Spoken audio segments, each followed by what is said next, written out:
Hey, what's up guys? So today we're going to be upgrading my son's Lenovo Legion Slim 7i from the current 512 SSD to the Samsung 990 Pro SSD without the heatsink. So a couple things you're going to be needing is going to be your new upgrade SSD, an external hard drive for your backup, a 2 gig USB or a bootable Windows 11 USB, and a small Phillips screwdriver and some plastic prying tools. Do not use metal for this, guys. You always want to use plastic prying tools. So real quick, before we get started, the very first thing you want to do is change a couple of settings, okay? So by default in Windows 11, you want to go to the bottom left-hand corner here, go to your settings, go to where it says privacy and security, and right here where it says device encryption, you guys want to turn that off. By default, this is on. This used to be on when I first tried doing the backup, but I went ahead and turned it off. So when you turn this off, you're going to see a little progress bar right here. It's going to be in blue. So just wait till that's completely done, and then you'll be able to back up without any kind of issues. Now, if you do not see this option right here, more than likely your BIOS is not set up correctly. So if you go into your BIOS settings and you set everything back to default, you should see this device encryption box right here to toggle on and off. So just FYI guys, if you don't see this little box right here. So after we go ahead and do that, go ahead and exit this thing out. I already have my control panel right here, but if you don't see yours on your taskbar, just click on your Windows icon, type in control panel, and click on this. Change this category to the large icons. And the very first thing I like to do is going to be under the power options. So we'll go ahead and go to the power options real quick. Go to change plan settings. So while it's doing the backup, you always want to have it connected to power just so that it doesn't die in the middle of the backup. So go ahead and change your settings to never. And same thing right here. I like to look at the screen whenever it's backing up to make sure that everything's going okay. Click on save. And then we'll go back to the control panel home right here. So from here, we're going to go ahead and create a recovery drive. If you already have a bootable Windows 11 USB, you do not have to create this. Everyone else who does not have a USB with Windows 11 on it, just go ahead and grab a USB with at least 2 gigs. Click on where it says recovery and connect it to your computer real quick. Once connected, you should get a pop-up right here. Some people have it configured to where you don't see a pop-up, which is fine. I'll go ahead and close that out. And just to double check that you do have your USB connected, we'll go to where it says this PC, and you can see the USB drive right here. This is actually 4 gigs. I thought it was a 2 gig one, but you only need a 2 gig drive, so you're fine with 2 gigs. And this is exactly why we're going to go ahead and upgrade his drive. He only has 25.1 gigs free of the 512. The system only sees 474, but it is a 512 SSD. So I'm going to exit that thing out. Click on where it says create a recovery drive. And if you happen to exit this out right here, we'll just go back to control panel. And then click on recovery. That's exactly how you get back to where we're at. So from here, click on where it says create recovery drive. Click yes. You want to uncheck this. Click on next. And this part doesn't take very long, so we'll go ahead and let this thing run out. It's going to automatically detect the USB that we got in here. It's going to format everything, you guys. So if there's anything important, go ahead and back it up somewhere. But it is going to format and erase all the contents on that USB drive. So when you're ready, go ahead and click on next. It's pretty much telling you it's going to erase everything, and then click on create. Once the drive is complete, just go ahead and click on finish. And then we can exit this part out right here. So now that we have created the recovery drive, it's time to create the backup on the external drive. So like I mentioned earlier, if we go right here to my file explorer, go down to this PC. Like I mentioned earlier, my drive is 512 gigs. It only sees 474 gigs in the system. So you'd want something bigger than 500 gig to give it that extra space to create the backup. It will show you how much gigs you will be needing to create the backup successfully, okay? So we'll go ahead and eject the recovery drive that we created earlier, and we'll connect our external drive. Once you connect your external drive, you're going to see the same type of pop-up that we've seen earlier when we connected our USB to create the recovery drive. I'm going to go ahead and exit this box out right here. Go back down to the control panel. Click on control panel. And then from here, click on where it says backup and restore Windows 7. From here, you're going to want to click on where it says create a system image. And this will automatically detect your external hard drive. Mine's going to be on my passport. It's showing 878.71 gigs free. So that's plenty of space. So for me, typically if I'm doing a cloning of a hard drive, I would use a M.2 SSD enclosure, but I know a lot of people might not have that handy, or you might have to order one. This way you won't need that, although the other way would be technically faster, but we're going to go ahead and do it this way since everything we have is built into the Windows 11, Windows 10 operating system. So from here, click on where it says next. So from this screen, whenever you're ready, you can go ahead and click on start backup. Before you do that though, make sure that you guys turn off the device encryption. Make sure you turn on the settings for the computer never to go to sleep while it's connected to the charger so it doesn't shut off on you mid backup, okay? So once you confirm your settings are correct, you go ahead and click on start backup. This is pretty much showing you everything that's going to back up. So in short, it's going to take a snapshot of every single thing that you have on your system right now and cloning it to the new SSD when we do the restore. So click on start backup, and this is going to take a while, guys. So depending on how fast your computer is, at this point, technically what I would do, I would leave, go run errands or whatever. It could take anywhere from 1 hour to 2 hours. Just depends on how much data you have to back up and how fast your computer is. So at this point, I'm going to go ahead and pause this video. And when I get back, everything should be good to go for the restore. Okay guys, so whenever you see this pop up about creating the system repair disk, you can go ahead and click on no. And then click on close. Go ahead and exit out this box. Alright guys, so now that we have successfully backed up to the external drive, we're completely done with that part. Now remember, when you do start the backup process, do not close your computer, do not restart it, do not shut it down. Let it finish its course. Sometimes it may look like it's hung up a little bit, but just leave it alone and it will eventually finish, okay? So what I'm going to do now is run a couple speed tests. I'm going to stop the recording and I'll see you guys in the next segment to install this new SSD. To begin the disassembly process, we're going to be removing 8 screws around the cover. There's 2 on the bottom, 2 on the middle, and then 4 on the very top. There's no screws underneath the rubber strip, so no need to take that off. Just remove your screws and keep them organized so that we can have them when we go back to reassemble the laptop. Next, using your plastic prying tools, you want to use plastic when you're doing this, guys. I do got a plastic spudger as well. For those of you who want to disconnect the battery, always use plastic, never any kind of metal, okay? So with your plastic prying tools, go ahead and pop off the back cover all the way around the edges. Gently remove the back cover from the laptop. When you turn it over, you're going to notice that there's going to be 2 thermal pads attached to the back cover, 1 on each side. Leave that and do not remove those from the back cover. Now for those of you who want to add a secondary NVMe drive, on the right side you do have an open slot, and on the left hand slot, that's the one I'm going to be replacing with the 990 Pro. For those of you who would like to disconnect the battery completely from the laptop, on the actual battery connector there's a little lip that you can use as leverage to push down using the plastic prying tool. Just gently push down, pushing down on that lip, and on the right side of that battery connector there's a little chip. Make sure you don't damage that while in the process of disconnecting the battery cable. I personally did not disconnect this battery cable. Instead, I just drained the battery to make sure it was 100% dead prior to removing the NVMe drive. Remove the 1 single screw holding down the NVMe drive and put that to the side and make sure you do not lose it.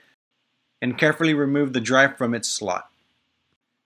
As you can see, the factory NVMe drive does have this copper shield, which was one of the reasons why I did decide to buy a secondary heatsink for the 990 Pro. Now when I originally decided to upgrade to the 990 Pro, I did go off and buy the one with the heatsink, but when I installed it, it was way too bulky. I originally bought 3 different types of heatsinks. This one did not work. This second one is the one that I actually use for the 990 Pro. And the third one I use as a backup for my actual personal other MacBook. The second and third options are pretty similar, just different brands. Uses the same concept with rubber bands.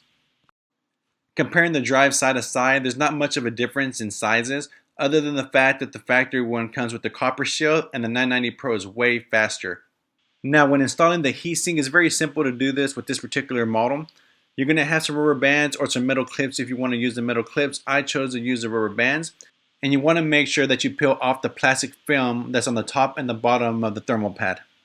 It's pretty simple to install this heatsink onto the NVMe drive, but if you do need help, it does come with a little instruction booklet. Peel off both plastics of the thermal pad and place the pad on top of the NVMe drive. Next, place the metal heatsink on top of the thermal pad, making sure that it's even all the way around the edges. Next, using the 3 provided rubber bands, make sure you use all 3 to hold everything together. Once everything's intact, we can go ahead and reinstall the new SSD using the same screw that we removed earlier to hold down the new NVMe drive. Once the new NVMe drive is installed, you can go ahead and reassemble the laptop. Remember that we did remove 8 total screws from the back cover, so make sure you have 8 screws when you reassemble. Once you reassemble the laptop using all the screws, make sure you go around the edges and snap the cover down, making sure that it's flush all the way around the edges. And before I proceed, I'm just going to go ahead and check to make sure there's no abnormal bulge. Since I am using an aftermarket heatsink with the 990 Pro, everything did look good, so we'll go ahead and proceed. So now we're going to go ahead and get ready to restore our system, grabbing our external drive and our recovery USB that we created earlier. From left to right on the ports, I got my battery cable, my external drive, and my recovery drive connected to the laptop. Next, we're going to go ahead and turn on the laptop. Hit the F12 key a couple of times to bring up the boot device menu. And select our USB, which for me is a generic storage device. This will be the recovery drive that we created earlier. From here, click on English, click on USA, click on Troubleshoot, and then click on System Image Recovery. Give the computer a couple of minutes to read your external drive. This window right here will show your external drive name, the date and time of the last backup you created, along with your computer name. When ready, click on Next. Click Next again. When you're ready to start the restore, click on Finish, click Yes, and it will begin the restore process. This will take several hours. I left and came back after several hours, and I was greeted by this screen. Click on English, click on US, turn off your computer and disconnect your external and your USB recovery drive, and it will complete the setup process.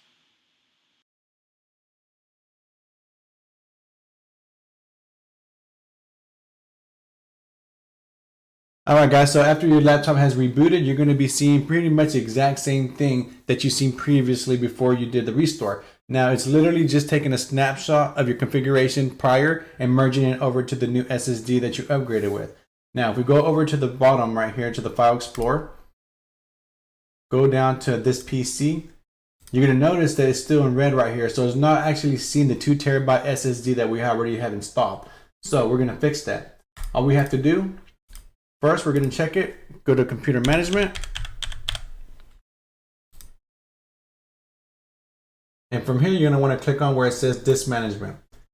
So here is where you're going to see your whole 2 terabyte hard drive, okay? So this part right here is the unallocated space that we have to merge with the C drive right here. So in order to do that, we're going to go ahead and exit this out. From here, we're going to go ahead and open up our Google Chrome. And I will leave this link in the description for you guys to download this as well. Click on Download Freeware. Once downloaded, all you want to do is go ahead and install it. If you don't see it here, you can click on your little File Explorer here, click on Downloads, and then just double click.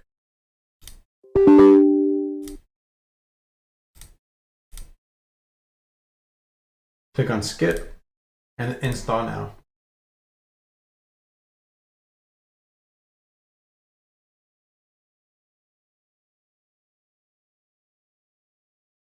I'm going to go ahead and uncheck this little box right here and click on Enjoy Now.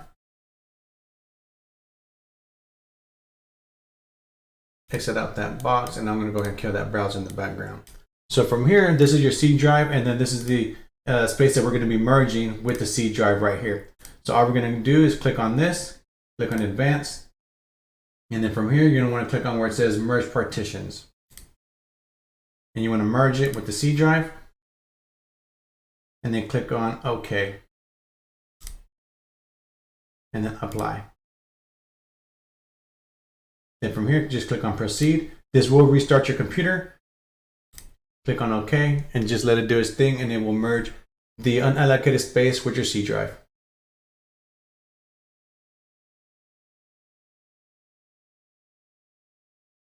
After the restart, the changes have been applied. So if we go back over to our File Explorer, scroll down to this PC, you will now see your whole SSD right here. So if I click on the bottom left hand corner, go back to Computer Management, Disk Management, you can see all your SSDs in whole right here now. So before you get out of here, if you want to change your settings back, go to Control Panel, or you can go to the bottom left hand corner, tap on Control Panel, change this back to category, Go to our system and security, power options, change the plan settings, and then you can change this back to however you had it prior.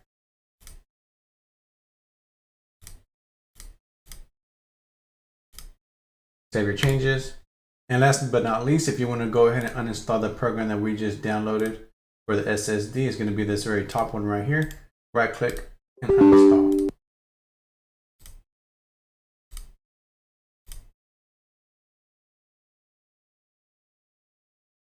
Alright guys, so the last and final thing that I do recommend everybody do is upgrade the firmware to the 990 Pro NVMe drive. There was some talks about users saying that the health was degrading rapidly, so Samsung pushed out a new firmware update, and it's pretty simple to do using the Samsung Magician software. So I will leave a link in the description for the software. Obviously, if you guys are going to be using this on a Windows PC, you want to download this one. And if you happen to upgrade your MacBook with the same kind of drive, then your link will be this one right here on the bottom. I already have this downloaded and installed. We're just going to go open Samsung Magician, click on yes. And this software is pretty cool because it tells you all kinds of things regarding your drive. But to update the firmware, all you have to do is click right here where it says drive details. I already updated the firmware to this particular NVMe drive. Pretty simple process. Here's a couple screenshots of what you guys are going to see. So you're going to want to click on the little blue box that says update. This will download and install the latest firmware for the particular NVMe drive you have installed. Your computer will restart. Once it restarts, go ahead and open up the Samsung Magician software again. Go back here where we're at to the drive details, and it will reflect the changes right here. So that's how you update to the latest firmware on the 990 Pro NVMe drives. It is important to check that, guys, periodically just to make sure you don't miss anything important from Samsung, especially if it's in regards to the health of the NVMe drives. The last thing you guys want to do is get a brand new drive and then it just degrades in health after a couple months. All right, so that's why it's super important to check that. Before I get out of here, here's a couple of screenshots of the before and after speed test. Okay, so guys, check that out. If you guys have any issues, any questions, any concerns, feel free to leave a comment. Thanks again for watching, you guys, and I'll catch you guys in the next one.